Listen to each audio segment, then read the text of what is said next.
How are we doing, ladies and gentlemen? Welcome back to the Shaun Attwood channel. I'm Ron Swanson. Amazon still haven't delivered the The lizard. lizard. That was a Freudian slip there. I am not a lizard person who is Sure. shedding his skin, hence why the camera is off. That's a whole other live stream. But Happy New Year, Nick. How are you? Like, it's great to see Oh you. man, I'm doing great. New Year starting off good. Yeah, Yeah, I'm stoked about this year. I've got better vibes about it than I have in the past yeah, New Year's turns of the year. yep, yep. I mean, Yeah. I think everyone can collectively agree that 2025 can suck its mum and Mm-hmm. should do for henceforth, So because true. there was a lot of stuff that went on the wrong side of the war last year, I feel, against the good and evil, um, 100%. and we'll see I don't what know. comes. I don't know how you feel about this, Ron, but I feel like in light of what you just said, I do agree with that. 2025 was a complete storm, but Yep, I feel like it woke a ton of people up. yep, yep. I don't know if that's how you feel too, but I personally feel like that. But of course, my I algorithm and like my friend circle only reflects Yeah, I'm my with you. inner circle, but I genuinely feel like a lot of people have woken up because of all this craziness. So in a way, it's a good thing.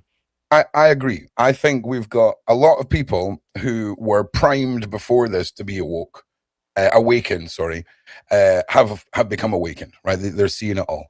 But I think Hmm. we have, like, never before seen a priming of the next people to be awoken. I think there is so many people that are just waiting to be pushed over that little tipping point and see everything for what it is and see themselves for what they can be 100%. And I just want Hmm. to say, right? I just want to say the topics that we're going to be covering tonight, it's an interesting one. Obviously, the silent children. We Hmm. covered that. We're going to do a little recap. But one thing that we sort of touched on in the last show was the 27 Club, and how some individuals throughout history who rocketed to fame and fortune pass away at that age. And looking at the theories behind it all, because I'm going to sort of introduce a new narrative of how even more children could have been saved from a theory of some individuals laying down their lives effectively. And we're going to look into that. Love So, it. Love yeah, it. before we do that, Nick, for people that live under a stone, introduce yourself. Let us know who you are. All your links are in the description, as always. You guys at home, do your part as well. Please like, please share, please push this out. And Nick, yeah, tell us a little bit about your wonderful self. Well, Ron, first of all, thanks again for having me back. I love coming on here, chatting with you. Love A having you. little bit about me. I've been grinding on the YouTube for a little over a year. Things are going really well. We talk about crime conspiracies, and I've been sober for a while, so we promote sobriety. Usually my stories have something to do with addiction. That's actually how I kind of got down these rabbit holes, was I just started talking about the addiction piece, which then leads you into people like the 27 Club members. And then it's Yep. a real slippery slope from there, and then you end up on the dark web looking into, you know, other crazier stuff. So Yeah. that's kind of where we go on my channel. My Yep. most recent video has been taken off pretty well. It's about Erica Kirk. If you guys haven't Okay. watched it, it's super good. For me personally, all the Erica Kirk stuff floating around has been a little, like, I don't know. It's all like dismembered pieces and parts of a story that nobody really seems to be able to put together. So I tried to put it all into one narrative, so it's kind of easier to take in. And then when you look at it all in one giant slice, it's kind of weird. But that's what I Yeah. was talking about last week. Definitely check that video out if you haven't. Yeah, 100%. And it's interesting you say that, because either this Friday or next Friday, I'm hoping to start the first of our new panel show that I'm putting together. And Erica Kirk's one of the topics. So I may stick you in one of the slots for that, Nick, because Honestly, endless content, the whole Kirk saga. Like, I yeah, swear it just keeps evolving day by day. It's yeah, nuts. it is nuts. And go and check it out. Of course, we're going to dive into the recap, really. So Nick, just take us through the sort of story behind the Silent Children, what it was, what it meant, and what happened. Just give us the condensed version. I'm not good at condensed versions, but I'm gonna do Well, my listen, best. you I'm you just you I'm can a give us your rambler. condensed version. Oh wow, I'm a lizard person. We're sacrificing virgins. It's a whole Freudian slip fest today. No, give us it in your own words, bro. So the Silent Children is one of those projects that you may have never heard of unless you've gone down that rabbit hole. I had never heard of it, and that's because it was a project that was never made. But the project, I believe, actually started in 2011 was when it was really conceptualized by Leroy Moore, who was the, I think, saxophonist for the Dave Matthews Band. He was Okay. married to a young lady named, or actually, I don't even think they were married. They were like engaged to be married, and her name What was did you say Lisa his name Bean. was? What did you say his name was? Overtone. Leroy Moore.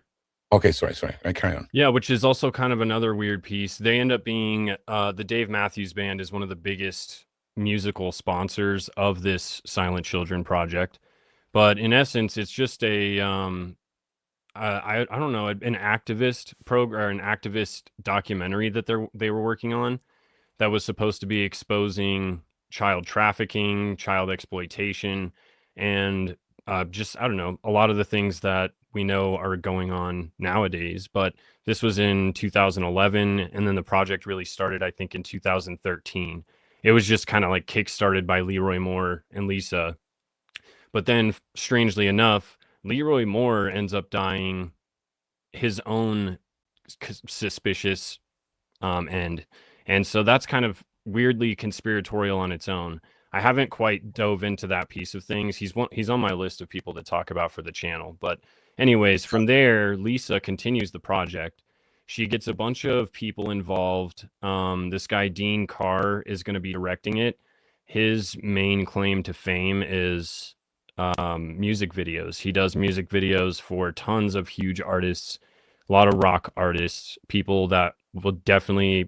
I don't think he ever directed for Linkin Park or like Soundgarden or Audio Slave or anything directly tied to Chris Cornell or Chester, but all Right. of the artists that he worked with were certainly within the same circle. Like he directed some Marilyn Manson ones. I forget who else, but a lot of mainstream rock artists worked with him. And then he randomly is going to be directing this child trafficking documentary. Doesn't really make any sense in my opinion, but he was the guy. And then there was let's see, the people that were involved in the project were just all had really strange backgrounds. A lot of them were tied to music. And then the guy that I would say was leading the project more than anything, his name was Paul Myhill. And he, as far as I can tell, is a really weird, shady character. I found out he lives like 20 minutes away from me, which is kind of wild. And I hit him up trying to get some information, and he just fed me the same mainstream slop that you can find online. But his story is weird. He says that he's like the inventor and creator of Pro Tandem, which when you look at Pro Tandem, it's this like pyramid marketing scheme company. But then when you look into who invented Pro Tandem, it's not him, but on his Facebook he says it's him. So that already is a little weird. But then what he actually seems to do more than anything is run this traffic jam campaign. And the traffic jam campaign was, I don't know if it was like, I know it was for sure funding the Silent Children project, and I know that it was a huge piece of the project because the only video that we have, there's a trailer video that you can find pretty easily if you search it online. It's just Paul Myhill talking about the Silent Children project and about what the film is going to be. And they go to Romania, and that's where they end up filming just like a bunch of, it's like a bunch of orphan kids, and he's kind of hanging out like with all these kids learning their story, and he's just discussing the problem of child trafficking and how prevalent it is around the world. So, and it actually, I mean, if it would have came to fruition, this documentary would have been pretty powerful. I've never Mhm. seen Sound of Freedom, but it sounds very similar to what Sound of Freedom was. Like to the point where you're like, I don't know if I want to watch this because it would probably make you cry and make you really sad. But for people like us who are interested in this topic and really want to understand how this stuff works and like how it's existing in the world and the depths of the depravity that these people like have to go to in order to do something like this, it's interesting. But then when you find out that this dude, this traffic jam campaign is entirely focused on raising money through donations made through musical performances, partnerships with bands and musicians, and they're basically just funded all by donations, and then these rock concerts that they put on. Hmm. And then obviously all the donations go to the traffic jam campaign. On the Silent Children website, they say that they've raised substantial funding for this project. Like, very specifically says we've raised substantial funding for this project, and then it even lists underneath contributors to the project. Like, main contributors to the project have been bands like, and it has Dave Matthews Band, I can't, there's a couple other bands, I'm not exactly sure who they were, but Linkin Park is listed on there. And so that's why everybody speculates that Linkin Park, Chester Bennington, Chris Cornell, all these musicians had something to do with this project, is because it's essentially a music-based, music-funded documentary. Like, everything Right. having to do with it, including the directors, the guys that were producing the film, the Right. chick who's producing the film, her name's Lisa Bean, and Bean Productions was like their production company. Only film ever, I guess never produced, but the only film ever even scheduled to be produced by her production company, before she then branched off and then started doing her own art thing Let me after this thing disbanded. let And me it ask you this. disbanded and never came to fruition because they said they didn't have enough funding. And that's the Hmm. same thing this Paul Myhill guy said, even though their website directly like negates that. So Okay. sorry, Let me I didn't ask mean you to this. cut you off, but go ahead. No, no, no, you're okay. I'm sorry, it was my fault.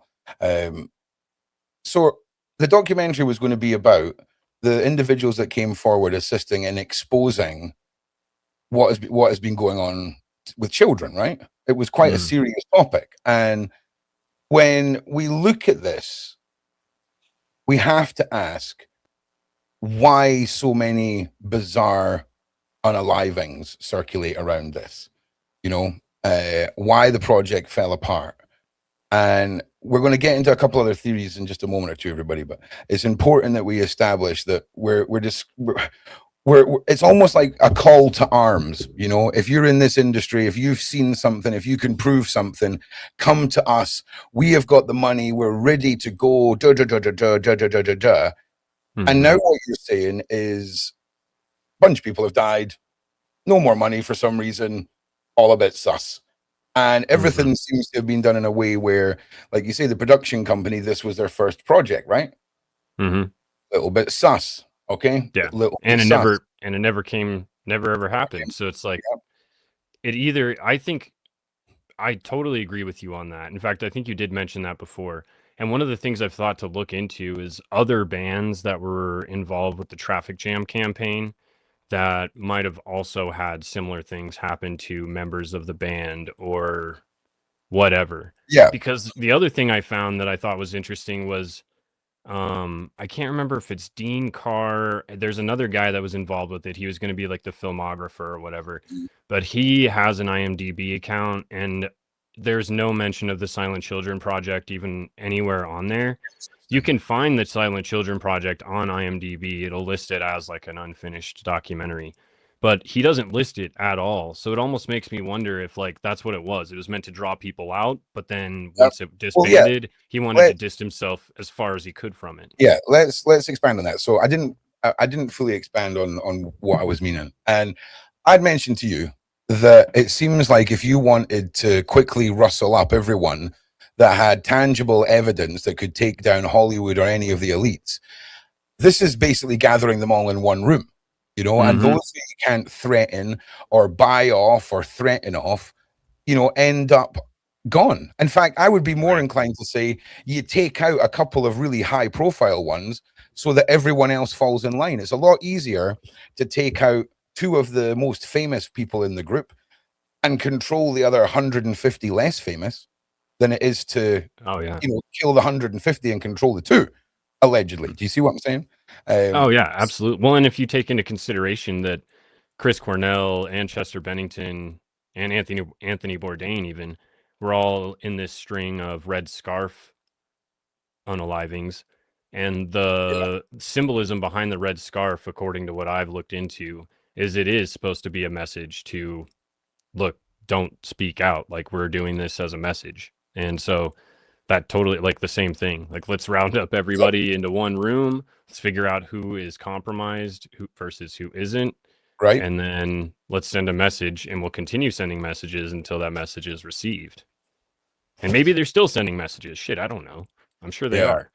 You know they are. But the red Mhm. scarf is very interesting because this was also prevalent in other people's unalivings that were also either connected to this case or to the subject matter of this case, right? And Mhm. when it's really easy for viewers at home to go, oh, that's a funny theory.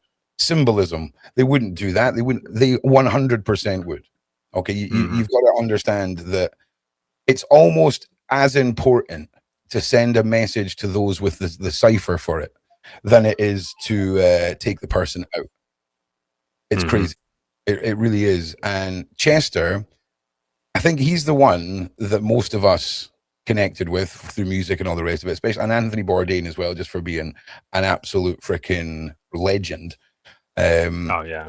But so many of these individuals suddenly unalive or take their own life or end in some catastrophic downward spiral, or an anvil falls out the sky.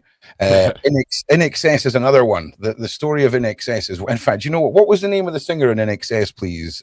Michael Hutchins. Michael Hutchinson. Give me a Yeah, I've second. got a whole video on him if you guys are interested. Super, super good story too. Hang on.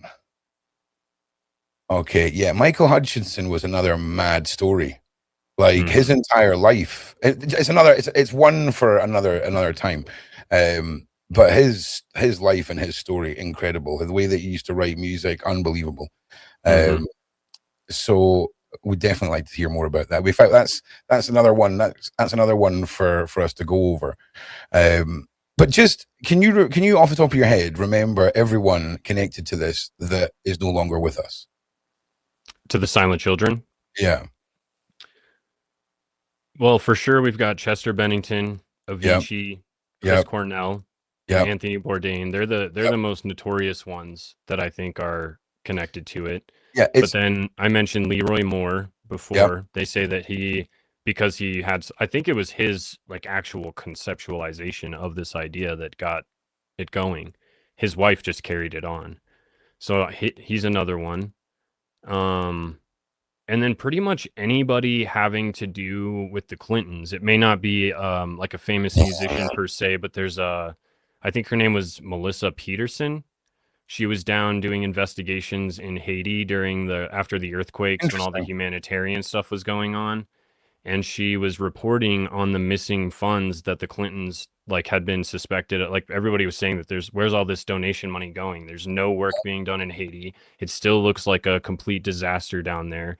Yep. And even the locals, like Anthony Bourdain, in one of his episodes of his show, he was talking with the locals saying like, are we a part of the problem being down here, like exploiting you guys for money because we're literally making a TV show right now, showing off the crazy, disastrous, like what you guys are living in? Yep. Yep. Yep. And they basically were saying, like, kind of, yeah, like you guys are part of the problem.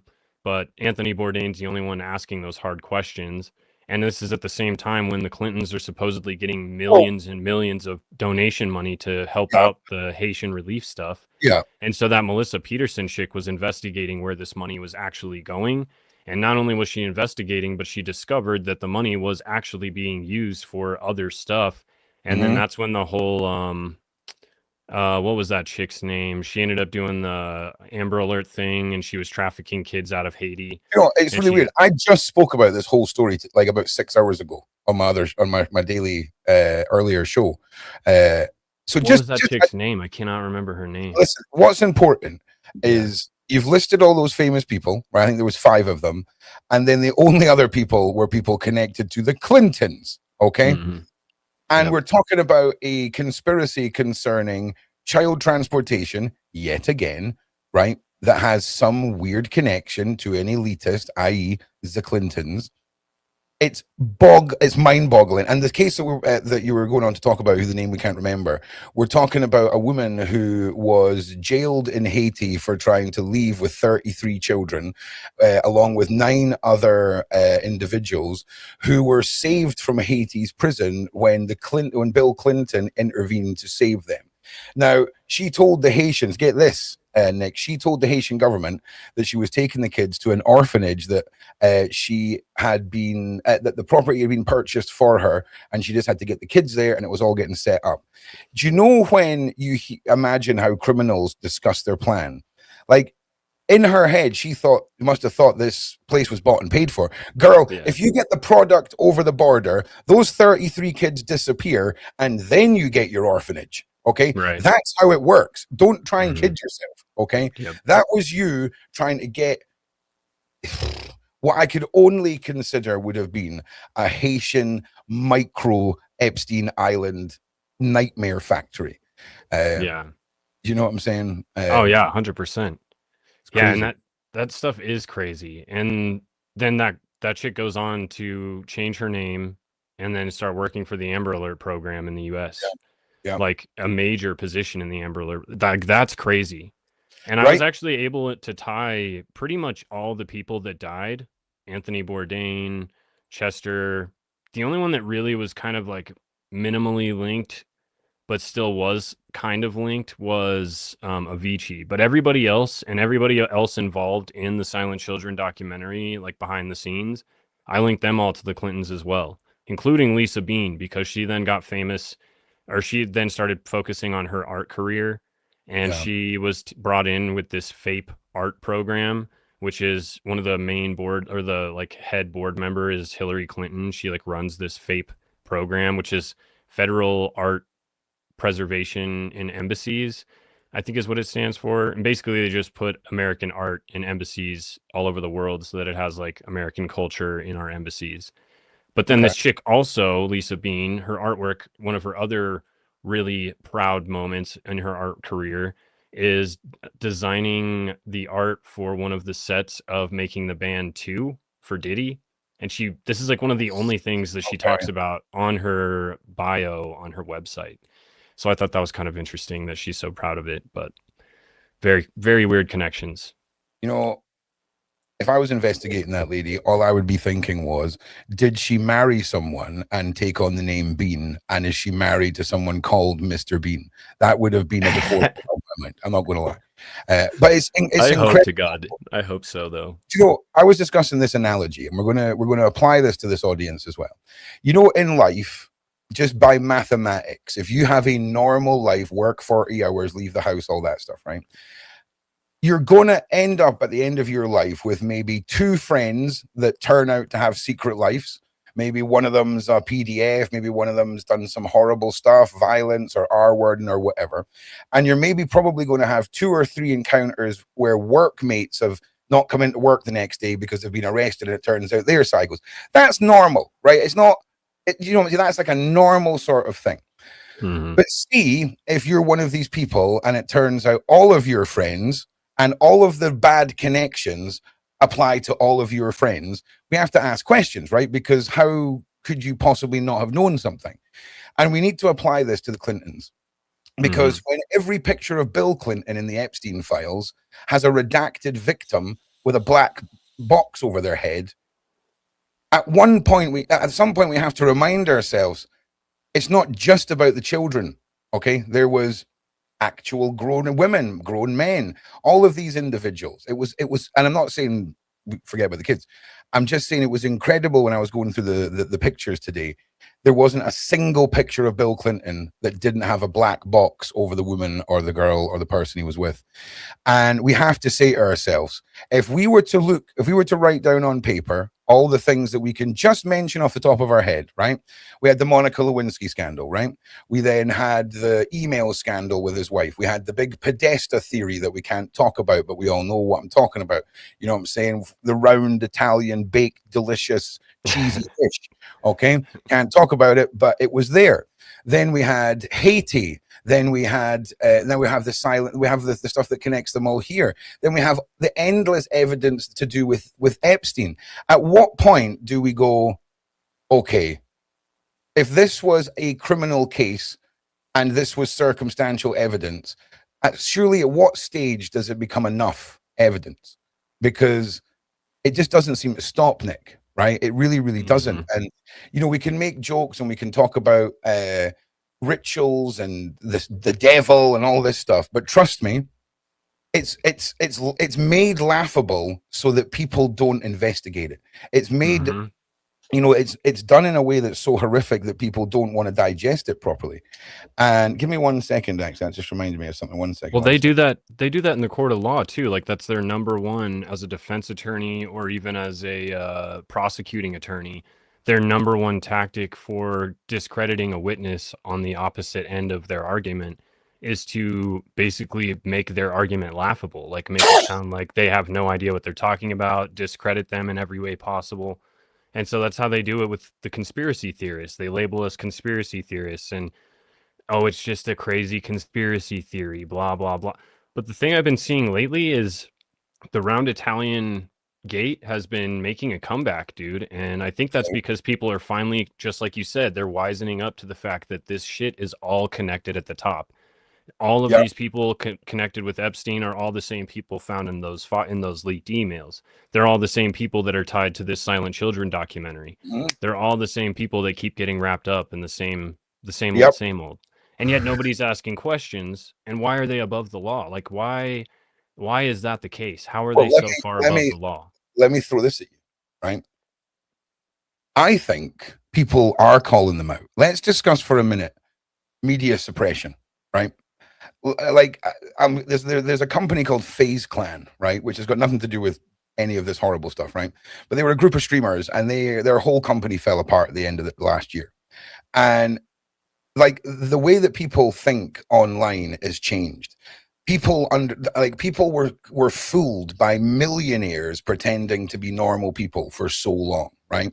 And all Mhm. of that's fallen apart. Where was I going with this? Oh yeah, right. So do you think that with everyone awakening and people actually having hang on uh with people having this awakening movement and people seeing stuff, do you think we're seeing more evidence and more truth completely and utterly shut down when it comes to not just the theories of the transportation, but also this dark, twisted, ritualistic side of things? A part of me wonders if the dark ritualistic side of things is how they're making it so unbelievable. Or because for a lot of normal Yeah. people, even if that is the truth, even if that is really what's going on, as soon as you throw that out there, a lot of people just tune out. They're like, yeah, whatever. Okay, say like that's just too crazy for me to believe. Yeah, it's But it's if you start coming up with these actual theories of like, here's a proof, here's a real life connection, here's exactly how this stuff goes, they don't ever have any disproofs of like, no, this connection never happened or whatever. No, they just make it laughable, like you said, or they throw out like, oh, they're saying that you're some crazy Satanist or in some cult, and they just kind of laugh it off. Yeah, and here's another thing. So that's when it comes to us trying to retell the stories, that applies. When it comes to the actual victims and the survivors, they weaponize something called DID, dissociative identity disorder, right? Where Hmm. if you're a child and your mind is still developing, the amount of trauma and chemicals and physical and mental abuse, there's only so much that tiny mind can take, and it fragments and it creates altars to protect its true self. And this is where the evil genius comes in, Nick, right? Because can you imagine you've been completely horrifically abused from 8 to 14, right? You're now on drugs, trying to deal with it all in your late 30s. And you turn up to court with a 7-inch thick medical file all about the inner voices and all of this stuff. Do you know how no lawyer is taking that on, bro? No one is going Hmm. to court and believing you. And it's so, like, it's so dark, right? When Hmm. you actually think that's a perfected tactic to discredit what is very, very real. Also, everybody, I'm trying to get John Wedger to come and join us at some point in the show to just go over some of the evidence that he has heard through testimony about the 27 Club and the rituals that are involved in that. So I'm just waiting on him getting back to me. So he may pop on, and I'd love for you to meet him, Nick. He's Hell yeah, that'd be cool. pretty incredible dude. So, okay, we've recapped the silent children. Okay, we've highlighted the oddities, we've highlighted the heavy hitters involved on both sides. But what is this 27 Club? What does it mean? And all the rest of it. And first of all, I think it's very much, it's very important that everyone kind of, see if you don't believe in all this open inverted commas stuff, all this dark stuff. Try and just for a second ask yourself, are you capable of truly understanding it? Or is your brain pulling your hand out of a fire so you don't get burnt? It's a natural reflex. For example, if you walk into a house party, everyone's having a good time, and you say, hey, my name's Steve. Do you want to talk about PDF files? No one's talking to you. Okay? No one. Okay? It's a natural recoil. Okay? It's a natural recoil. So just take a breath. Okay? And understand that there is a high possibility that everything we see around us, fame, fortune, politics, everything that's put in front of us is a controlled illusion.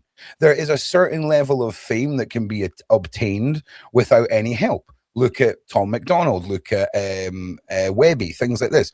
There is that, but we're not talking about the like freaking super mega ultra stardom with stadiums being sold out and all this kind of stuff. So there is a cap on what you can have unless you're willing to join the club. Mm-hmm. And believe it or not, 100% the stories of rituals taking place over albums and lyrics and music, all of this 100% exists. Why? Because it always has. It's not a new thing. This is just what always happened. Break it down for you even easier. We call the way we communicate spelling, right? Very interesting term, right? We look at Egyptian hieroglyphics and we go, what a load of pictures. Well, what is the difference between a bunch of squiggly lines and a triangle and the letter B? Only your perception of that symbol, right? Mm-hmm. So if you understand all of the symbols, they're no longer confusing and you can then understand them. So you can then spell, correct? Mm-hmm. So when we look at words and how words can carry intent and meaning, we have to then wonder, the only way that these talentless people can skyrocket to fame is that they know something we don't.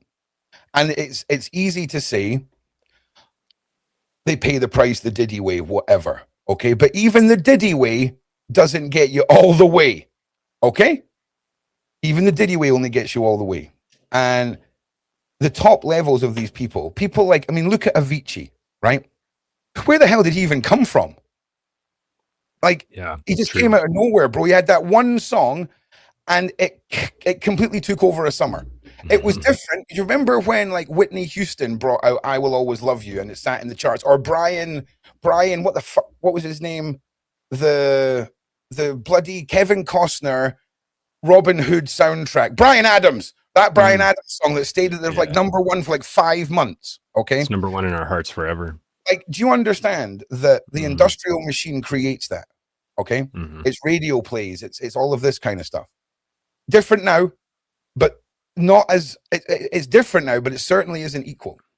So when you have individuals that are handpicked to skyrocket, okay, and we then apply this whole mindset of mass worship and projected affection towards something, whether it's you're sitting in church projecting that to a big cross, or you're sitting at home projecting that, you know, a nice feeling to your loved ones, or you're sitting on Instagram projecting that to Beyonce or another one of these famous, open inverted commas, idols, if you see what I'm saying. So this occultist mindset is 100% real. You don't have to believe in it for it to be there. Okay. But if you want to explain to me how the Kardashians got any kind of fame, right, other than with some witchcraft madness, I'm ready to be convinced, bro. Like, convince me. Like, I'm ready. Now, we've spoken with individuals. This is building up, but this is important. We've spoken to individuals, one of them being Big Homie, who was former bodyguard and security for Diddy and various other famous Hollywood individuals. He has seen individuals like Marina Abramovich hanging around with Beyonce and, you know, practicing some very strange things. Do not believe for a second that people like Michelle Lamy and Marina Abramovich are just quirky, artistic individuals. They're not. They are the center of the archway between the bloodlines and the individuals at the top of this and the face, the marketing tools, the Diddy's, the Epstein's, all of it. She is the blockade. She is the what pulls those two worlds together. And 100%. Individuals like Michelle Lamy turning around and saying that you have to worship an individual called Baal. I'm not going to say his name. I don't like it. Like these individuals, this isn't quirky, artistic anything. This is, if they could light the match, they'd burn the world down in the honor of their dark effigies. And when we talk about the mindset of opposites, is you get back the opposite of what you do in worship, okay, which is what many of these people believe. So if I do something terrible, what is the opposite of terrible, Nick? Amazing? Perfect? Yeah, stupendous. It must be, right? So yeah.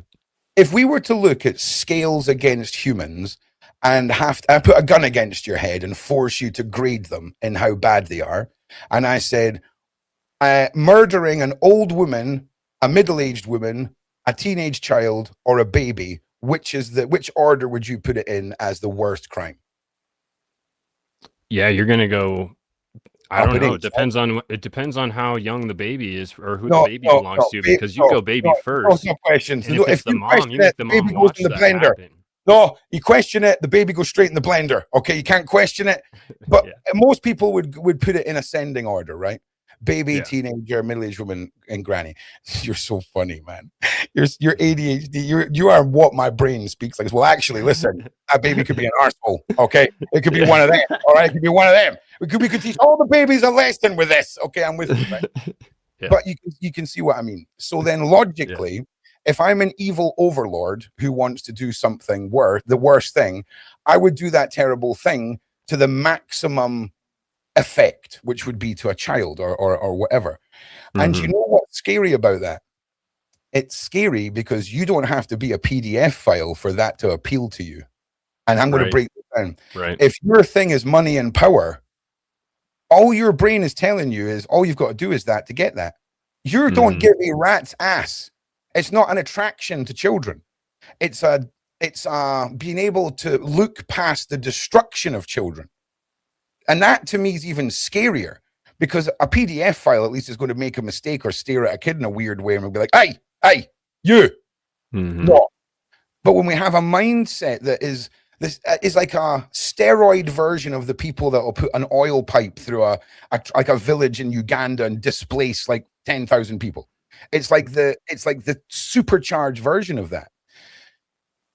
The people who will invade Venezuela and steal all of their oil deposits and prosecute their president for. Do you know what? I'm going to go the other way, and I'm going to be like, long live the American empire. Let's see how crazy this stuff gets. Right? Let's see how crazy it gets. Let's see what happens when they turn up to Iceland and they've got like a bunch of Vikings on whales, okay, ready to go. That's why they don't touch shit like that. They're like, no, we're going to stay away from that. You know, I summed it up like this, right? America is, if you're all sitting at a table, right, and we all get given our food and our rations, okay? America ate its rations before my rations even hit the plate, okay? I've been like, do you know what I'm going to do with my natural resources? Keep them. I'm going to keep them, right? America uses all of those and goes, right, who's up for sharing, boys? Who's up for sharing, right? What did I do with all my resources? I sold them and turned them into massive tanks that I'm going to bring to your country unless you share. Do you know what I'm saying? 100%. Yep. I'm not really for, it's really weird how prejudiced I am, right? Because I discussed the psychology of a white dude invading another white dude's country and how very few times it actually happens, right? Like you very rarely see a bunch of white dudes fighting each other, right? Ukraine and Russia and the battle with the IRA are the only two I can remember, right? I'll be honest. Yep. So I think When Solid point. when America invades South America, and you've got a dude saying to Trump, "You're a coward, come and get me," that looks like every single stereotypical villain in any 90s or 80s movie you've ever seen. Okay, people don't realize what's happening. They just Yep. go, "Oh, that fits the block, the square hole in my head." But Yeah. I'm telling you, you try and invade Greenland, right? I just don't see it going the way that he thinks it will. And I mean, I'm No. not some liberal lefty here. I'm just like, have you seen how quaint Greenland is? Have you seen how just adorable it is? It would be Yeah, like, it really is. it would be like if Trump kicked a toddler down a flight of stairs on live television. That's what it would be like Yeah. booting a toddler. If Trump was to say, "Hey, let's make a deal that does incredible things for your country, that does incredible things that you represent, but give me the resources." Like instead of drilling in a big hole, let's like dig sideways and like preserve some stuff. I don't know. Why are we talking about this? ADHD. That's why. Oh yeah, 100%. So my point is the ritual side of all of this is real. These people are real. These parties that you see where celebrities are eating cakes that are in the shape of dead bodies and all the rest of it. This is all real. It's just it's art, right? It's art, sure. But Well, I'm and you not. were saying that you don't have to even be into kids to be Mhm, doing this stuff. And mhm, honestly, you may not even want to be into this stuff to be doing this stuff. You may right? just be wanting to achieve that power, financial Yep. status, control, whatever. And in Yep. order to get that, they're like, okay, well, if that's what you want, this is what you have to do. Yep. You either Well, do it or you don't. and you know what's even more interesting? That's with the people that they're bringing in. That's with the people that they're bringing in to farm money from. We could argue that within the upper echelons, this is just normal culture Hmm. within bloodlines. It's normal. It's normalized. And Yeah. if we're truly seen as cattle, I mean, how much thought do you give to your Big Mac? Like, how often do you, before you pick up your Big Mac, do you go, "Oh, that was a cow. That's a shame"? Never. All right. Never. 100%. Yeah. So if we are cattle, we have to assume that that's their mindset. All right, Wardy. All right, mate. You can't stand Ron. How about, can you guess what? Can you guess what I'm going to suggest that you do? I'm going to give you a minute. I'm going to come back, Wardy, and I want you to see if you know what I'm going to suggest you do with your evening. Okay?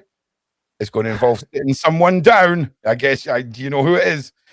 So anyway, these rituals are real, and bringing people in is real. But creating the stars, right, is also the purpose. And they clicked on where, when it comes to the 27 Club, this is argued that the theory, the theory is argued that it's from birth. People are chosen for this path. They're kept an eye on. And it comes down to the families basically saying, "I will sign over my firstborn, my secondborn, whatever." It could have been a legacy. It could have been that it's always been within their families and their bloodlines and their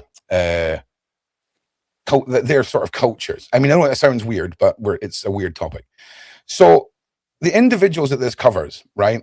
And the main topics that it involves is substance abuse, mental health, the pressures of fame, risky behavior, accidents, and self-unaliving, right? And you've got what's called, or the early examples, sorry, Robert Johnson, 1938, blues musician, mysterious death, rumored poisoning. Brian Jones, 1969, Rolling Stones founder, drowning. Now, the core four, Jimi Hendrix, Janis Joplin, and Jim Morrison, 1970, 1970, 1971. And there's no arguing about Jimi Hendrix's fame at all and Jim Morrison's. There's also no arguing about the absolute impact these two individuals had. I mean, we're in 2026, and their popularity has not gone away. The music they put out was, it's lasted forever. And that's another point. Yeah. Okay. It really has. Is the legacy of the Cash Money, baby. Okay. Because I can just resell everything after you're gone. That's even better. I don't even need you anymore. Do you know what I'm saying? As soon as, and it's even better, as soon as new technology comes out, whether, it's gone from CD records to CDs to downloads to streams, I can just repackage the product and put it out again. Oh So, man, it's crazy, and it always happens when these artists are in like either a lull or a downward spiral in their career. yep, Like Jim Morrison's shows were slowly becoming worse and worse. People were starting to actually like discuss how bad they were. yep. And I think who else was even like Kurt Cobain, like he was just losing interest completely. Mhm. He was Let me losing all interest in doing live shows and music, let me ask you and you this. could see it. I want you to imagine a time in your life where you know it's what I imagine someone would be like if they knew they were on death row, or you had to hand yourself into the police, or you knew the end was coming to the world as you know it, right? Maybe you've got Mm. a dying relative, anything like that that's going to change everything. I want you to now think back about Jim Morrison, about Kurt Cobain, and ask yourself, is this a self-destructive cry for help? Because what I'm about to tell you about Club 27 could emulate those cry for helps. Because I want you to imagine if I was to hold you accountable for the decisions you made at, hang on a second, let me do my maths. At 13, okay? I don't think that would be fair, right? Because we're 13. Yeah, and I probably wouldn't remember it either. I'd be like, shit, I Okay. did that. So I do believe that at birth, you're brought into the club. Then you're asked if you want to continue at the age of 13. Then you have 2 more occasions where you have to show your want to proceed. Okay. So there's not many people getting famous at 13. So not much happening, right? But 21, about that age, is usually when people start to skyrocket and their persona becomes alive, if you will. And being held accountable at 21 isn't really that fair. So imagine you had to witness a dead person at 13, right? That's what you had to see. And you were told that you want to continue, right? You know, you've been primed by your handlers and everything like that. Then at 21, you have to see the person be unalived. Okay. And Yeah. you know, you say, listen, you don't have to worry. They'll tell you whatever you need to hear. Oh, it was a nasty person. It was a murderer. It was this, it was that. And you agree again. But then at 27, okay, I might have done my math wrong here. Yeah, 13, 7 years, 20, sorry, 13, 20, and then 27. But at 27, you're told you now have to hand over someone you love to be unalived. I feel like that's how it really works, especially when like that Dr. Parnassus movie, that's like the whole premise of that is like deals with the right? devil always involve giving up Yep, somebody else's soul instead yep. of just yours. Uh-huh. And everyone that didn't want to take the deal is no longer here. Okay. But look at every single case and the fame and the skyrocketing. I mean, Kurt Cobain, Amy Winehouse, Avicii, like these are massive, massive powerhouses. And that's if you're born into it. That's if you're born into it, right? But of course, exceptions happen. Incredible talents can be found. And maybe you miss the cutoff points. Okay, maybe you get introduced to it and your want for fame makes things slightly off the traditional Club 27. Because do you remember when Kanye West's mum died and he was stood on stage? And I'll be honest with you, Kanye West was someone that before his mum died, was somebody that I think was a really good, respectable artist. Like he was putting stuff out that was just, it was good. I didn't listen to a lot of it, but it was good. Yeah. Then look at his life after that. Kardashian, craziness. Because I ask you this, a man who allegedly could have handed over his mother for fame and fortune, I think I would be acting the way he's acting now. I think I would have lost my mind. I think I would be off my nut. So the 27 Club applies to if you're born into this, but we could quite easily apply this to other individuals that don't necessarily fit the born into it mold. And when we look at the downfall, like you said, look at it now through the eyes of a cry for help. Whoa, Jesus Christ. Sorry, that's somebody just subscribed. Oh, Or that's it's a new alert, man. It comes out of nowhere. We need Hey, to new look at, subscriber. That's great. we need to look at it through those eyes. But what's even more interesting is now we've got a potential identification warning sign. Is this Mhm. downfall within that timeline? And I think That's why that's I'm so worried about Britney Spears these days. I mean, even though she's a little older, like she's following the same kind of blueprint. oh, dude, do you want to hear my listen? At the end, we'll have a 20-minute Britney Spears rant, okay? Because oh, hang on a second.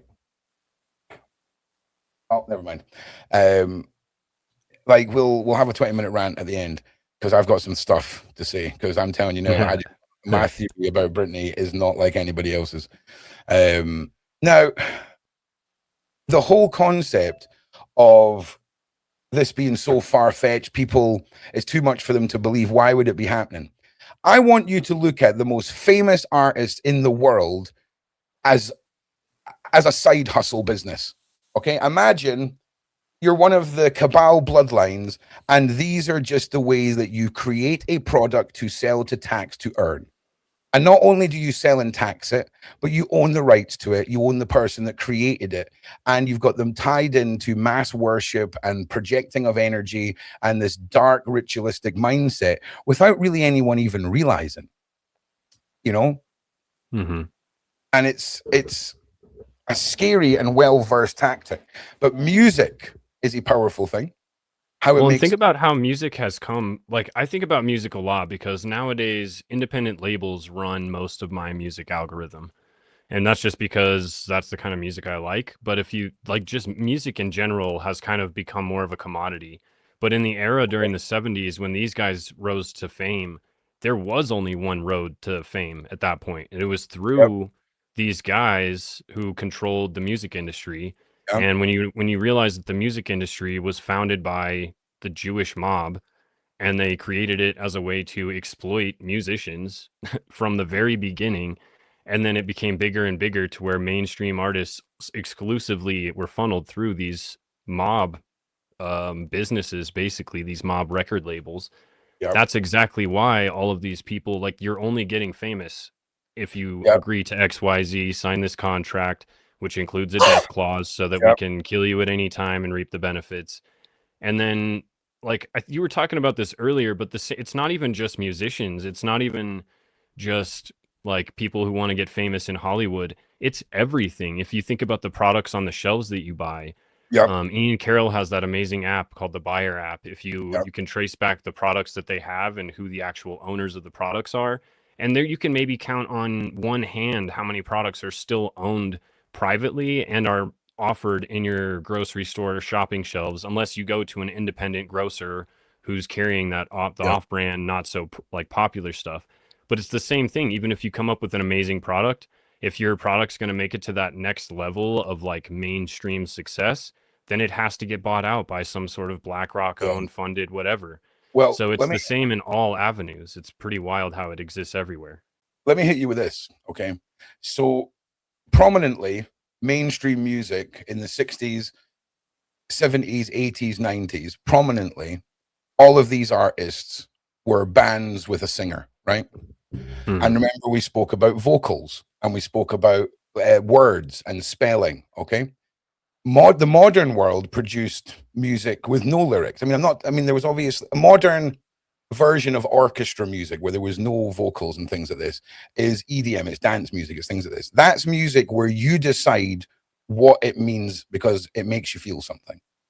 A Hmm. song with lyrics, when it's sung to you, you're being told what the song's about and what to feel. You can be drawn into something. Hmm. Tones, words, and sounds are used to manipulate us every day.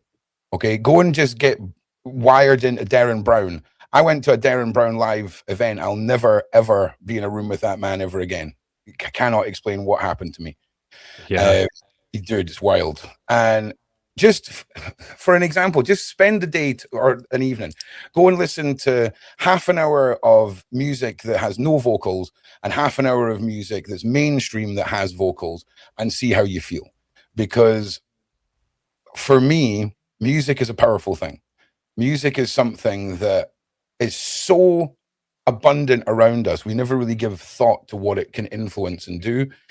But a prime example of music and the spoken word is Lennon and what happened to him, right? I mean, you can't be inspiring people all around the world to sit down and have a conversation and question stuff. Nick, can't be doing that. No, Okay. it's just wrong. Can't do that. And it's been nothing but that on steroids since. And for me, Club 27 and individuals like Avicii, in the title, I said, did they save children? I have to ask this. The children that I believe Avicii and all of these individuals who decided to take their own lives instead of someone else's has to be mentioned, because I strongly believe that every one of these individuals knew what was coming, and they knew the evil, and they all thought they could do something to open our eyes and change the world. Or maybe they were all psychotic levels of narcissists who could look past the evil actions and later in life had to turn to alcohol and drugs to try and cope with the decisions of their former self. I wouldn't like to be held accountable for some of the dumb shit I done at 20, you know? And when we often watch stuff, I've often watched stuff on TV, and you learn about shops in Dubai, right? That sell phones that have got rubies for buttons and they're 24 karat gold frames. I'm too much of a peasant to know that exists unless I watch it on television. So if I walk into a room full of that at 20 and there's a dead person there and all I've been told is look the other way, you're going to have everything you want.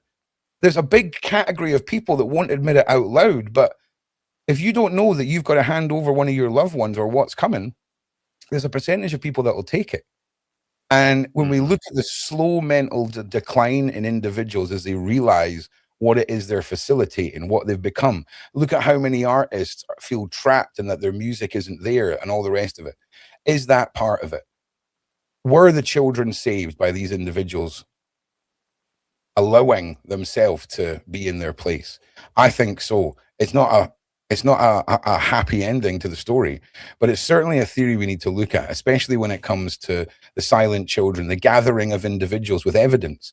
Because what better way of thinning out the crop than unaliving the top tier faces of a campaign that was trying to do away with something we all know exists, trying to keep kids safe, trying to bring attention to this. What better way of getting rid of all of them than bringing them all together under the false guise of a documentary and to have the red scarf label every single one of them? It's a scary world, man. It's a scary world. It really is extremely scary. Yeah, I 100% agree with that. And I like to kind of bounce off of what you were talking about before. I don't think that they just throw these artists into it, fully. Like, because I think for a lot of people, it's hard to understand someone just going from being one way and then suddenly being thrust into this world and just being accepting of it. I feel like it's a slow build. Like, just like a new employee. They bring you in, they kind of, like you said, oh, just ignore that dead body, no big deal. It starts small with that, but then the next thing they want you to actually do something or bring somebody else into it, and it just keeps building. And then you use drugs to try and cope with it because you can't handle what you're being forced to do. Of course. But keep in mind, let's say at 20, they know that you're not going to be, they feel like you're going to crack, right? So they get you over to a Diddy party where at the start of the night, you're in a room and everyone's of legal age, right? They pump you full of drugs and they bring in a couple of underagers, couple of photos with that, take the underagers out, bring the overagers back in. You don't know what's happened. And then a week later, they show you the pictures and say, this is why you will continue to sing and dance for me. 100%. You see what I'm saying? Because the fear of losing everything that they've gained by having to keep those secrets, I am telling you now, that is the most effective way of ensuring your investment for those 7 years. Dark, bro. It really is dark. And then we have a very interesting little theory coming out with the 27 realm, which is drowning. Okay. And I tell you something else. Career substance use. Holy mollies. Who is this special guest right here? This is Lulu right here. She just decided to come in and say hi. Lulu. Why have we just met Lulu now? Lulu, I would like to apologize for Nick. You are the new star of the show. I know, right? We expect full-on Lulu action from now on. You are an adorable girl. Yes, yes, you are. Look at Yeah, that. she's the sweetest. Oh, Yeah, bro. she just ran down here and was like, "Hey," Yeah. so why not? Okay. Well, she needs to. She's now the official mascot of everything we do. Do you know what I'm saying? Trust. Oh, I know. She's literally the cutest thing in the entire world. I swear. She gives me the worst cute aggression. She makes me just want to Right. squeeze her. Yeah. It's like if I could mash your face into my face to just make one face, kind of love. Do you know what I'm saying? Yeah, I Put a think one she in the likes side my chat. beard oil. I just want to do this. Put a one in the side chat if you're not a dog person, and right now you're wanting to rip your face off because of how many kisses Nick's getting. Because there's some people, bro. Because I'm a dog person, I'm the same, right? I this is how I am with a dog. But there are people out there right now that are wanting to gouge their eyes out. Okay, and they can all suck their mums. Oh, also, That's what I'm saying. hang on, that guy, you can suck your mum too. That was the thing that I was coming to tell you to do in case you hadn't guessed. Okay, coming on telling me you don't like me. How about you just leave? How about you Yeah, just I leave? know. What's that about? How about I just permanently ban you? All right. And Yeah, then you there won't be you able to go. say anything. How about that? There'll be That's no Shaun Attwood shows for you, what I'm scallywag. talking about. I'm talking about. So it's a mad theory to think that they would lure individuals in, as we've said with the Silent Children, the 27 Club, and these other algorithms that are used, the red scarf, the drowning of individuals. And I'll be honest with you, career substance users isn't just like girl at 17 tries substance first time, gets too off her nut, and like something bad happens. Career substance abusers, right? They're a bit more savvy, okay? Do you know what I mean? And a lot of people connected to Hollywood who were very famous just died in the bath, mate. Do you know what I mean? Oh, I just died in the bath. You know what I mean? I'm not being Well, and a funny. lot of these people were sober too. Like Chris Cornell and Chester Bennington were both sober. And then Yeah. people always say, well, Chris Cornell went crazy on drugs. He was taking like Ativan or some like prescribed medication. They found therapeutic levels in his blood. So there was no level of him being impaired that caused that to happen. And yet they pushed this narrative that he lost his mind on drugs because he was so lost and depressed. But both him and Chester were both sober when they died. And I'd even argue Kurt Cobain because he had just gotten out of rehab, and we don't know if he did actually. We don't know if he actually did that to himself or if he was injected with that. Listen, So I'm not I don't being know. funny. Did Kurt Cobain, was there not an argument that he shot himself twice? Right? Like if you Yeah. type in Kurt Cobain, 2 shotguns or something like this, there was evidence that it was twice he was shot, apparently. We're back on Wednesday with John. Just so you know, Christine. Also, somebody else had said something that rubbed me up the wrong way there. Club 27 is nonsense. No, we're presenting the facts and the theory behind it all. And sadly, Ron's theories are never nonsense. He is Well, and just it's honestly like for it to just be a thing in and of itself, I think that gives it some credibility because even if it's just something that people notice, like, oh, there's a lot of artists that seem to die at the age of 27 or yep, sooner, that alone is something like that's a pattern. And if yep. you see a pattern, then there might be more to that pattern. And Well, actually, exactly. there's a lot more to this pattern. Like, there's Here's way the more to the pattern. here's the downfall, though, right? And it's beautiful that you've said you've used patterns and why they need to be investigated. Humans have this, and I'm going to just take the side of my the person that was this guy here. I'm going to take Dan 299 side for a second. Humans love to find patterns and make shit out of it, bro. Okay, That's true. If we were to take every dead celebrity ever, how many of them fit the Club 27 thing? Do you know what I'm saying? So it's one of those. But I'd be curious, is there the same number of dead like celebrities / musicians that would be in the 25 club or like the 29 club? Like I wonder if it just like that's just a question. I don't know if that's true or not. I'm with you. I'm gonna No, ask Brock later. I'm 100% with you. I'm a believer in the things that I'm bringing to you guys. Okay, but I'm also somebody who is fully aware of how basically dumb the human condition is. Do you see what I'm saying? Like, if you want me to prove you right, why the hell do we automatically look at the train crash as we drive past it? Do you actually want to see that? Do you actually want to see something like that? No, I don't know why. Human condition. Another example: if a 6-year-old, okay, is told, "Do not take the cookie out the jar," And then when his mum isn't there, he goes and takes the cookie out the jar. Who taught that 6-year-old to be a devious, lying little bastard? No one. It's already built into him, human condition. Okay. It fascinates me. And I don't Hmm. believe, I also believe that the weaponization of psychology so that things like this can be written off as nonsense is also very important. Like they may have just went, hey, if we make this on the 27th of birthday every year, that creates a pattern that we can then argue is just humans seeing patterns in repeating data points, which will further degrade its actual being brought up as a plausible point. Oh, sorry, my brain is frying Well, itself and you today. have to think about who these people were too. It's not just their age, like, oh, they were killed because they were 27. Like, no, all of these people were counterculture leaders. Mm-hmm. Jim Morrison, Jimi Hendrix, Kurt Cobain, Janis Joplin, all these people were Yeah. like leaders of the anti-establishment world. And they were hugely popular and famous, and they were not willing to play ball with the music industry or these wealthy elite, whatever they were trying to do with them. And they just so happen to now be dead. And they could have killed them sooner. They could have killed them at any point, but then they choose to kill them when they're 27.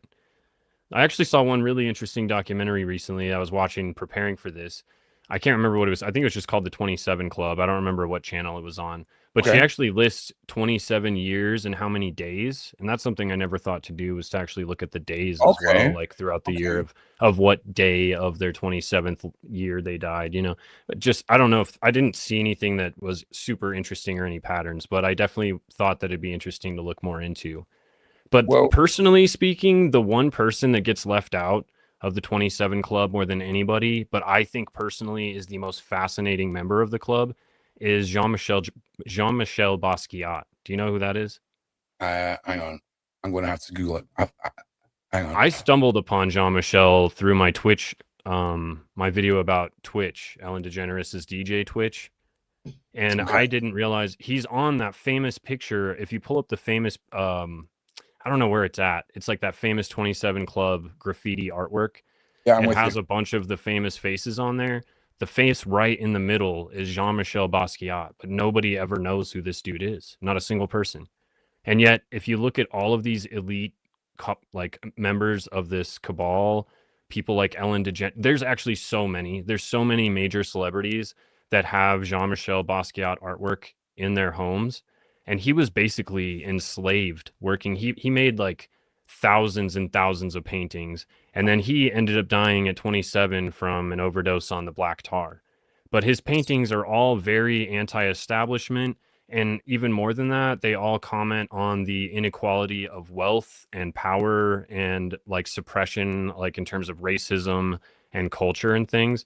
And his artwork is super wild. But I stumbled on it because Twitch, in his diary that his wife unearthed, and she found that he had a cornucopia of drugs or whatever. In this diary, she says that he was becoming strangely fascinated with this artwork of these figures that didn't have a face and had like weird eyes or didn't have eyes. And when you look at a lot of Basquiat's artwork, that describes his artwork almost exactly. And his art is pretty unique. It's not, you don't see a lot of stuff like it. But he was basically just enslaved to work and just make art all day long, like 8 to 12 hours a day. He would just get high and make different art pieces, Wow. and it got to the point where it was so bad that he was starting to make like super anti-establishment art stuff. And he's a super interesting guy, and he has ties to so many different, like the And other time he popped up was in the Sid Vicious story. He had the same dealer that Sid Vicious and Nancy Spungen had. His name was Rockets Red Glare, and he was also Basquiat's H dealer.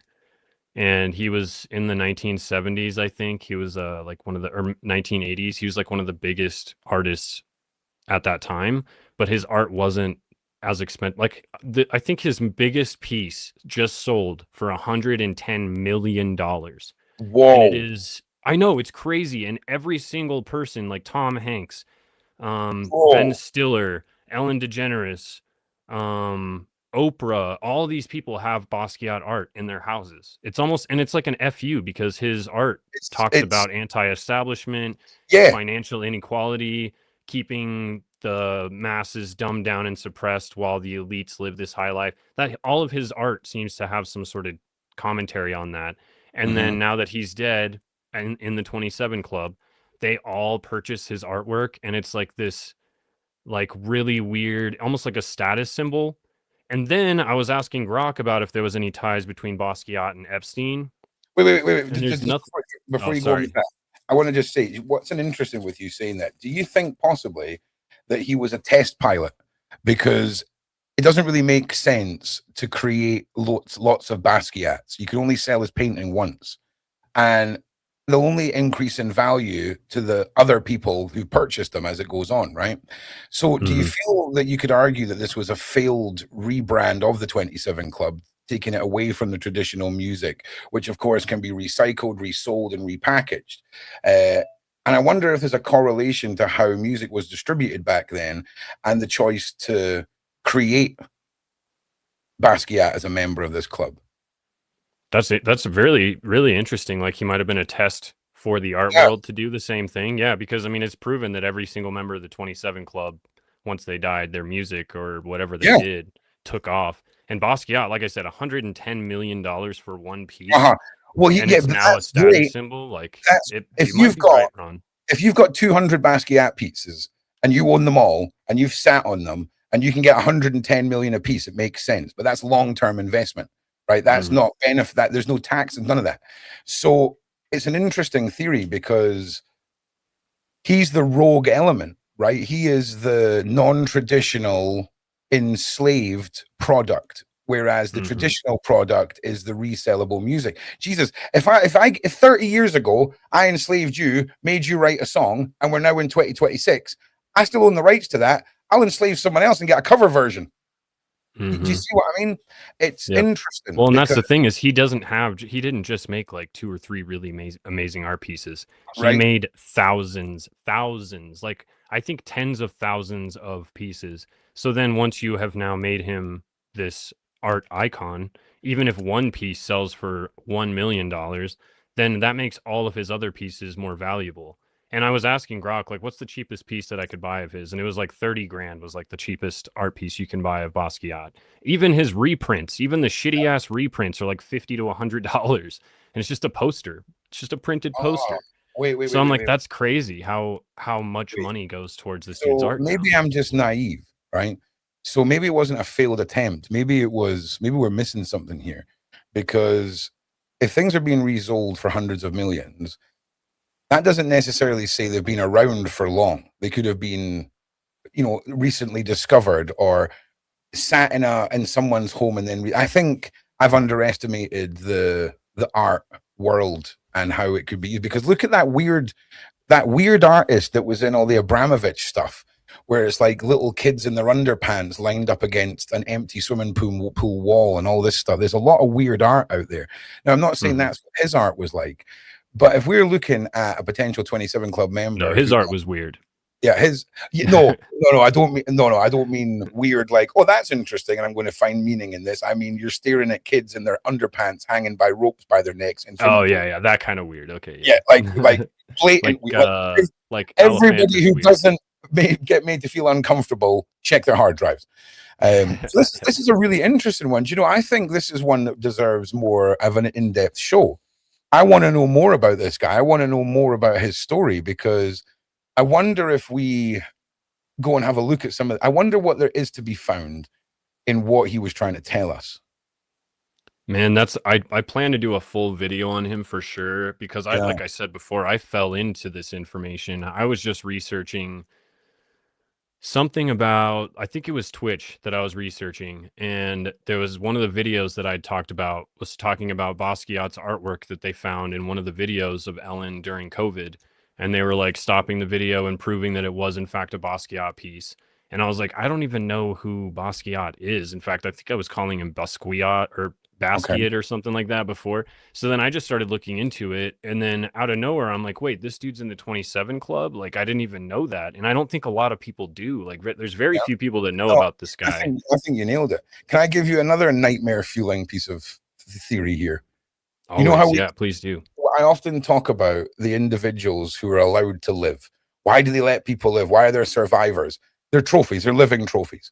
What if what we're looking at here is the physical manifestation of his trauma and his artwork is the trophy piece.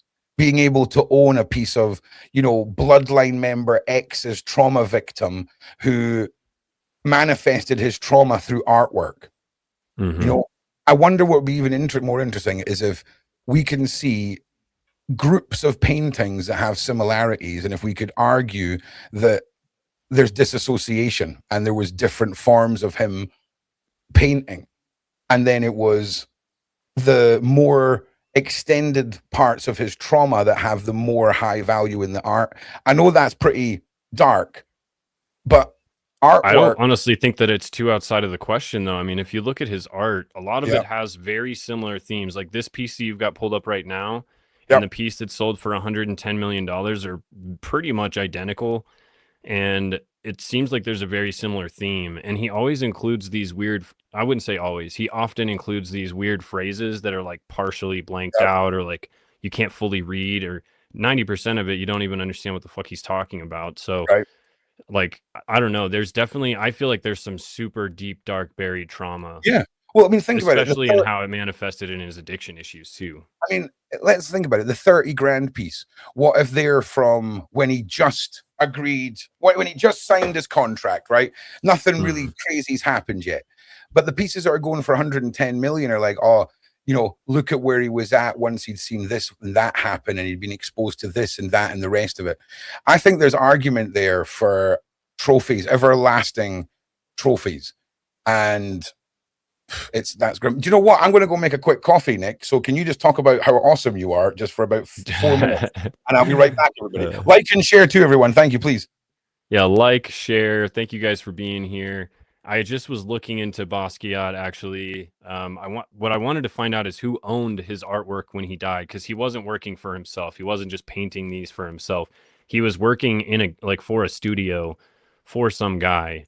I can't remember who it was. So I was looking into that, but I found this article on the Smithsonian, and it says Basquiat painting becomes most expensive American work ever sold for $110.5 million. It was bought by a Japanese billionaire. And it is a piece that's very identical to this. It's just like the skull is reversed. It's a little darker. I mean, really cool piece. And it has a capital A and a lowercase a. And like, I just feel like you could stare at his art for like one piece for hours and probably leave more confused than when you started. But yeah, Basquiat is now, his piece is the number one most expensive piece of art in the world. American piece of art, I should say. So I think that's pretty crazy. I think that lends a lot of credibility to just Basquiat in general. And he did none of this happened until after he died, of course. But I want to see real quick. I'm going to look into this. Who actually owned the art? Because somebody owned it when he died. I don't think it was Basquiat that owned it. Also, he worked with Andy Warhol on over 150 different pieces, and he idolized Andy Warhol. It was like one of his art role models, you know? Might just have to pull out Grok on this one. Yeah, honestly, one of my best videos in terms of performance, and personally just I think it's just a really, really high quality piece of entertainment and education, honestly, is the Anne Heche and Twitch video combo. If you watch both of those, because they kind of piggyback off of each other, but specifically my Twitch video is one of my best ones yet. There is so much information in there, the weird stuff about Ellen and Wayfair and their weird labeling of their giant storage bins and stuff for like really, really ridiculously high prices. And then they also have the names of all these missing females. Like that's super weird. But I'll save it for Yeah. talking about it with Ron. Oh, you're here. Yeah, I'm back, man. The craziest thing that I found in terms of Basquiat, this is the main reason that I even found him, is there's a video of Ellen talking about Twitch. I'm pretty sure it's after he died and she's talking about him. And she's wearing this hoodie. It's a white hoodie. It looks like it's got the handprint from Wilson from Castaway on the front of it. It's like a bloody face thing, right?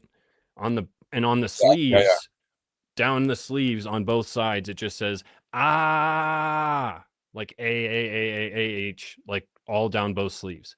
Now her Ellen DeGeneres and Jay-Z both have been filmed flaunting, not like wearing, flaunting this hoodie. This is how I actually found Basquiat. This is why I found him. That hoodie is a Basquiat art hoodie. So I don't know who made it. It was like you can't buy them anymore. They're like sold out. The company that Yeah, made them doesn't even exist anymore. probably But only Balenciaga or famous, a and company. it's like I think it's like $1,000 hoodie or something too. So you're gonna have money to buy that hoodie. It's a Basquiat art piece hoodie. That's how I figured out who he is. Oh But my God, the what art is? on that jacket is said to be the frazzled dot rip, basically the girl's face. That's what they say it is, just like Wilson from Castaway. Yeah. That's what it's supposed to represent, is Bro, the girl whose face is missing. what if those hoodies are elite merch? Like, I know this sounds That's what I was thinking. I was like, it what feels if like you an were elite at the members the only jacket. like you were at the cannibal dinner of 2008 and this was the merch that was available? I know that sounds stupid, everyone, but you would buy a hoodie. I mean, I bought freaking Taylor Swift merch when I was at the Eras concert. Do you know what I'm saying? Because I was there, I wanted the merch. Everyone, Mm-hmm. it sounds so dumb, and it's not for money.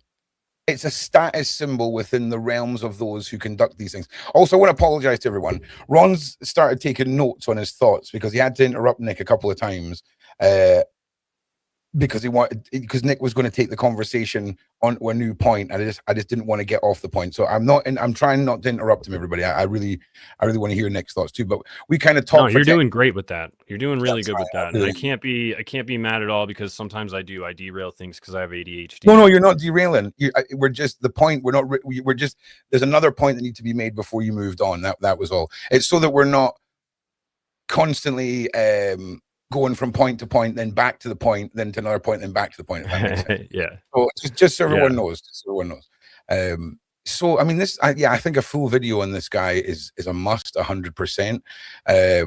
And you know, Nick and I want to do a lot of shows together, man. We've got a lot of similar things when it comes to our research. We sort of understand the bigger picture, and it's a good time. It's a good time. Mm-hmm. I Like, we fully always agree. so you can expect, hopefully, you know, at least twice a month. But if we can do it every week, I think we've got a little winner here. Hell yeah. I'm down. I'm always down, Ron. I love chatting with you. Well, listen, I've got an offer for you. I don't know what are you doing after this show? You got any plans? Yeah, no, not. I'm right now. I'm just working on my video for the week, so I'm just doing some research All right. / writing up my Put a outline. pin in your video. Yeah. Put a pin in your video. I'm going to be putting a live stream up on my channel, and let's play around with the community with that AI generated music that we were talking about. We'll get the stage chat involved. We'll have a little bit of fun, and we'll make up some music, because Ron has gone through his own form of therapy, which I want to talk about, and it's incredible, my views on technology and AI and things like this, but it's so much fun. And that's what we're going to be doing after this show, probably at 10 o'clock, which is in half an hour. So we'll head over there then. But what's your kind of closing thoughts on the 27 Club and all of it? Because do you think that we're past the capability for more things like this to take place because of the internet? Do you think that Amy Winehouse and Avicii, do you think that format has to be hidden now, or a new format has to be rolled out because everyone's watching now, you know? And it's going to be interesting to see how long and how many more members of the 27 Club pop up. I can't imagine they give a rat's ass about how they conduct themselves. But if we stop buying the music, if we start looking to artists that are independent, and dare I say it, if we just start getting up in the morning and going, AI, write me a bunch of music that's going to make my day feel better, uplifting, bosh, and you've got an hour of brand new music tailored to how you want to feel that day. That's where it's heading. And I know that sounds silly, but when you see what we're going to do, because I was showing Nick beforehand this site, and he was having a laugh to himself. He was like, "This is crazy," you know. I had no idea this existed. So sick. And this is the way we're going. And then we're going to discuss a little bit more about intent and will and the power of song and putting intent into the world, and this is what another thing I want to just quickly mention. Your thoughts, Nick, okay? When you write them down, when you take a pencil and you write them down, when you do the spelling, okay, you are manifesting a thought into reality with words. We don't really think about it too much, right? Because it's just a bit of paper, right? But art and intention, regardless of what it is you're doing, if you are creating, if you are manifesting something that was not there to be, your intent can be part of that, and your will. It's like when you look at art and all of this, and it's going to be interesting because you're it's a lot of, manifesting your intent into the world at the same time. Like, correct. yeah. And it's interesting because all of a sudden you realize that if you can watch a movie and someone can make you cry and feel emotion, that is something you can experience over and over again because it's encapsulated in that video. You can go back to it. You'll always have that moment of emotional reaction. But what if the intent is something to lift you up or make you feel better, or, you know, to help you move past, or to help you feel less alone in the world?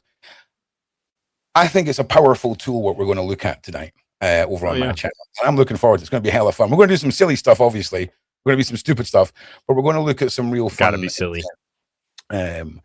But yeah, Nick, what's your closing thoughts on this? I don't know if I just asked you this and then cut you off. I probably did, but what's your closing thoughts? No, you're good. You were still talking. So no, I'm totally good with that. And my closing thoughts, I've been hearing this said a lot lately, and it makes me laugh, but it's also amazingly true. The internet at this point is the heavyweight undefeated champion. So it is absolutely much harder for them to get away with XYZ anything anymore. Especially, I would say, with this awakening, not only are there more people who are waking up, but there's even more people who are popping up as creators on TikTok and on YouTube. People like myself. I never had any intentions of getting into the truther space, but slowly you kind of find your way into it because you realize that this stuff is going on, this stuff is happening, and we've got more people speaking out on it, shedding a spotlight on it than ever. I mean, the Charlie Kirk story is a perfect example. I mean, if we all just accepted the mainstream Fed slop and didn't know it, nobody dug into anybody's background and nobody dug into anybody's connections or anybody's businesses, we would all just be like, okay, well, that was really tragic. We'd go on feeling really sad and then forget about it in like a year, you know? So like, that's to me where the internet has come in for sure. I think it makes it a whole lot harder. And I think that's why it's gotten to the point where, as technology has progressed, they've had to get to the point where blackmail has become even more important. And their connections with, well, you can't release this. That's why they're guarding the Epstein tapes and the Diddy tapes so hard, because this information, if it gets out, there's no way that they can stop the internet from I'm with you. Figuring this shit out, like, or just putting it into Grok or whatever. And having Grok figure it out. You know, I think it's interesting. I think one of our shows, we're going to look at how we're convinced that our Western society is top tier, how we are meant to be the pinnacle of everything in the West, right? We're going to look at some stuff that's going on in some other cultures, okay? And I want their stuff, okay? Like I want their South Korea killing it, okay? Japanese culture killing it, right? We can learn some stuff from some other cultures. And I'm telling you now, forget about Dubai, forget about all these places everyone's moving to, right? South Korea, right, looks awesome. Okay. Oh, hell yeah. Like they have got, it's just, we need to look at some stuff, people. Okay. My dad loved Korea. My dad was stationed in Korea when he was active duty military. And I would love to go back. I bet he did. I bet he's got a bunch of little half sisters running around out there, bro. Okay. 100%. I'm telling you now, somewhere there is a DJ, Mrs. like a little sister DJ Prokofsky somewhere right now. I don't even doubt that. I'm telling you. I don't even doubt that. Based on the stories my dad told me, I don't doubt that 100%. Even a little bit. The stories about freaking back in the day in Da Nang and stuff. Hell yeah. But South Korea, man, I'm telling you, if you think you're living comfortably and the world, everything that's available in the world is being marketed to us in America and the UK because we're the ones, right? No, no. We are being lied to. So there is so much stuff out there that is now just normal parts of people's lives. And it's interesting because it completely encapsulates the mindset of why in God's name am I not living a better standard of life than I was raised in? Why has society curbed us? Why are we stuck? Why are we getting freaking remakes? Why are the only movies Avengers movies? Like, why are we being God, for real. in this like ever perpetual cycle of sameness? It's crazy. It's crazy, man. But I do have a quick movie recommendation for anybody. Hell yeah. Pretty much Well, for we're everybody. gonna do a Britney Spears rant as well. So a movie recommendation is up first, though. Oh, hell yeah. Well, just because we were talking about movies, this one's kind of an older indie film, but it's called, and I'd never even heard of this. My girlfriend grew up Mormon, never seen any movies ever, but one of the few movies she has seen is this movie called Coherence, and it is a super mind F of a movie, but it's super interesting. It's just about multiple, it's like, what's the word I'm looking for? It's like multiple realities existing at once, and these people are at this dinner party, and then they start experiencing like multiple timelines that are overlapping because of this comet going overhead. Super interesting movie, but you know, if you're looking for something besides an Avengers movie that'll make your brain work a little bit, Coherence is a solid film, and it's older, so it's, I don't know, it's probably like a early 2000s, maybe a 90s film. Dude, definitely an indie film, but check it out. Have you ever seen the movie Irreversible? No, bro. Writing it down. No, forget it. Don't watch it. Oh, it's not good. Bro, it is. So my university lecturer, I said, can you suggest a good creative narrative movie?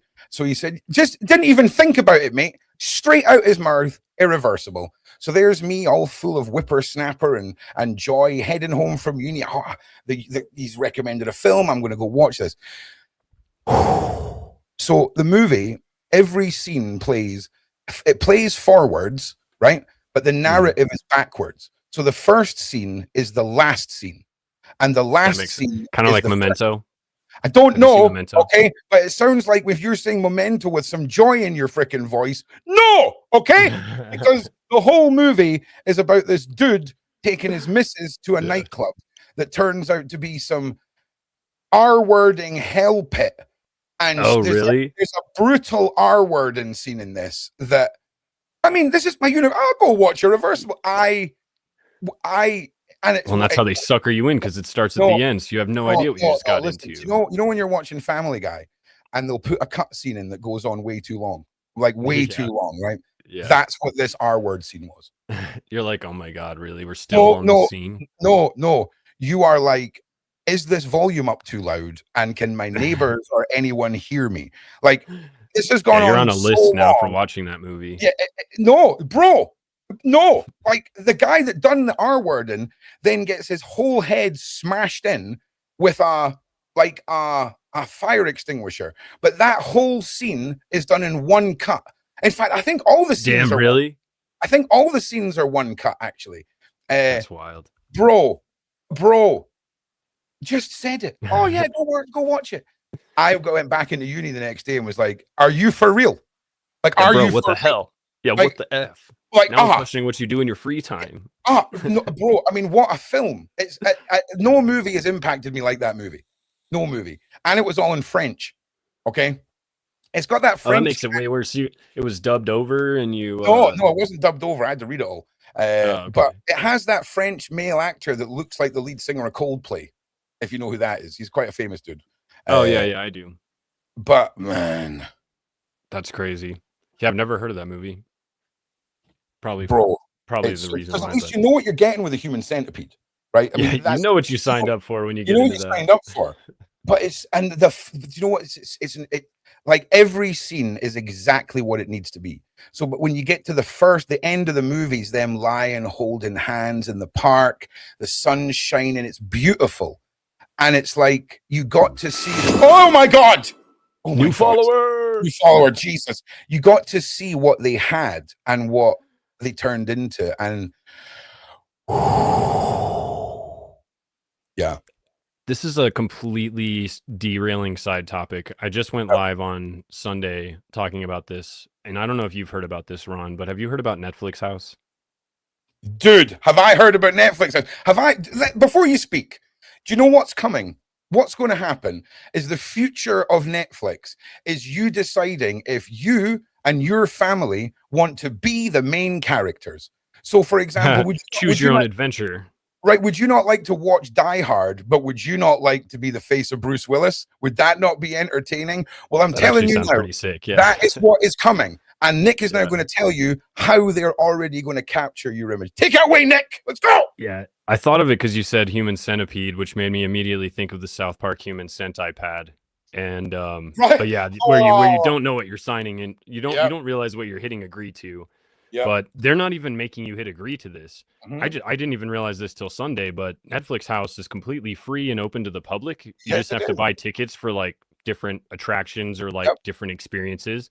But Yep. anybody and everybody and your children and probably your like service trained dog can go in, and they are immediately, once you enter their facility, they are able to record you. They are able to record your audio, your voice. They were able to record your children, and then Yep. they're able to use those recordings to recreate your own likeness and take your entire image of who you are as a human being and use it in perpetuity forevermore until the day you die without being Yep. compensated at all Yep. in whatever they want to, whatever they want to use it for. Yep. Then I saw another video where when you you know how if you go to Starbucks and you sign up on their Wi-Fi, you have to Yep. agree to their stupid mailing list, so you Yep. automatically get emails. Okay, so when you sign up on Netflix House's Wi-Fi, you're automatically agreeing that any and all information leaked or anything that happens to you while you're on their Wi-Fi service, aka like your entire phone and all of your personal information Yep. gets leaked because you're somehow connected to their Wi-Fi, and they have people literally hacking you while you're there, I'd imagine. I need to fix that. I'm sorry. You automatically alleviate Netflix of any liability for any information, data breaches, or any sort of anything that happens to you because of you being connected to their Wi-Fi. So they can steal your image, they can steal your likeness, even though you can't even screen record anything off of Netflix. Yep. Yep.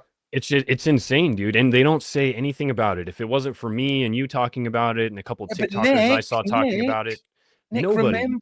remember how cool it's going to be to watch, Squid Games Series 3, and you're Yeah. one of the AI generated contestants. Don't Yeah. worry about the data breaches. Nick, No. Nick, don't Nope. worry. Don't Nothing- worry. It's probably just a coincidence. There's But Nick, nothing to see here. listen. If your kid who was 10, when you took them to Netflix House, if they suddenly become super famous, don't worry, because Mhm. we'll profit off of them accordingly. Do you know what's really Mhm. interesting? You know how you were talking about death clauses? Do you know who you don't expect to have death clauses in the contracts? Walmart. Yeah, I definitely didn't expect that. I want you to go and look at every company that claims to be the #1 employer of the elderly and have a look at the laws in those states on life insurance.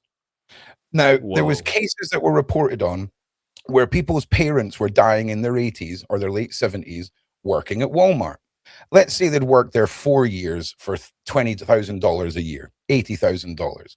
Well, Walmart will take out a life insurance policy on your mother for $200,000. And when she dies, cash that bitch in. Go and research it. It's mad. That's so, It's dude, mad. that's wild. That is a new It's new so rabbit hole dark. I am It's stoked so to look dark. into. And the reason it came to life is one of the daughters of the victims couldn't afford her dad's funeral. And Walmart, they seen a payout to Walmart. Look into it, people. It's one of those wild. ones. Well, It's and proper I think about it because I do. Every time I go to Walmart, there is a 95-year-old greeter there that is supposed to be checking my receipt. And I'm like, this dude can't even see my receipt. Yeah. And so that's You totally, should that's just start super wild, man. taking in stuff that looks like receipts and handing it to him. You know what I'm saying? Here you go. Like, Here's you know my what I'm saying? shopping list. Or print off a receipt on something that shouldn't be a receipt. Do you know what I mean? Yeah.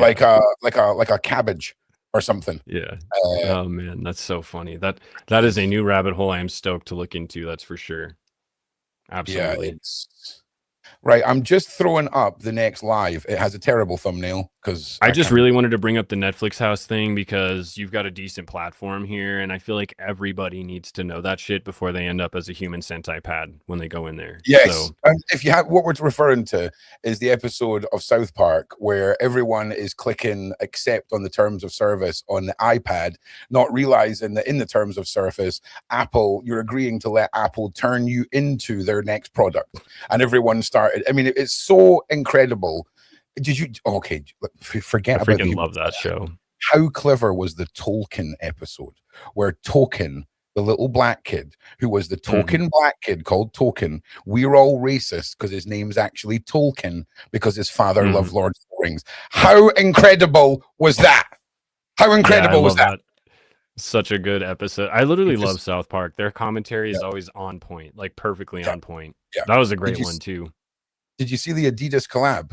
They done towely Adidas shoes. The eyes on it was all blue towel. I need to show you this, Nick. You need to see this. No way, that's so sick. I gotta get me a pair. I've got a towely towel upstairs, but I need to get the shoes. I'm not even an Adidas guy, but that'll make me switch real quick. Listen, you got to get 2 pairs because you got to have a pair to wear.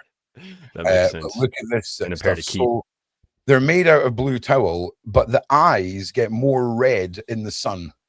Oh my god! Right? Those are so sick. How sick are they? Dude, you're right. I am buying 2 pairs. You gotta have what 2 pairs. Collab. Like, you know what's funny is I was just talking to my boss because I work at a t-shirt shop, and I was like, one of my favorite t-shirts as a kid was my heat activated t-shirt, and it wasn't even cool. It was like a picture of a hand that turned up when the sun hit it, but eyes that get redder when they go outside. That's freaking legendary. Yeah, man. Well, I'm glad that you. Well, thanks a lot, Ron. Now I'm gonna have to drop like $150 on some new Adidas shoes. I'm not being funny. Oh, also, they've got stash pockets in the hood. Oh, dude, that's so sick. A mini towel that you can put in the tongue stash. How cool is that? That is so cool. How did I not hear about these? Adidas marketing is terrible because I didn't even hear about these. You're talking £185 a pair now off of the reseller sites. So, because they don't make them anymore. Of course, they don't make them anymore. Why would they want to make stuff continually that people actually want instead of just making 500 of them and we all batter each other for it? Do you see what I mean? It makes no sense. The best part is I hate the shoes. Like, I don't like the color of the shoes at all, but because they're towely shoes, I would 100% wear them. Mate, if you handed me anything that was made of towel and it wasn't towely, it's trash. It's trash. Yeah. It's trash. So listen, everybody. That is the live setup now over on my channel for 10 o'clock. I'll post the link here. Please come and join us. We're going to have a little chitty chat. We're going to make some stupid music, and I'm going to show Nick the software because it is kind of bonkers. It's actually hella cool. It's like really cool, actually. Yeah. So look, thank you all for being here. Thank you all for being here for the show. We'll see you again very, very soon. And thank you guys. I'm still waiting to hear back for confirmation from John if it's this week or next week. Oh my God, we're starting back up Crime Theory. But I'll keep you all posted. Love you guys. Oh, the Daily Show is just moving over to my channel every day now. It's not doing what I want it to do on Shaun's channel, so I'm just moving it over to mine. John Wedger never got back to me, Jane, so probably not. And well, the show's over, so no. And yeah, big thank you to the mods, big thank you to the Shaun Attwood channel. And Nick, just stay there, and I'll see you guys in the next one. Peace.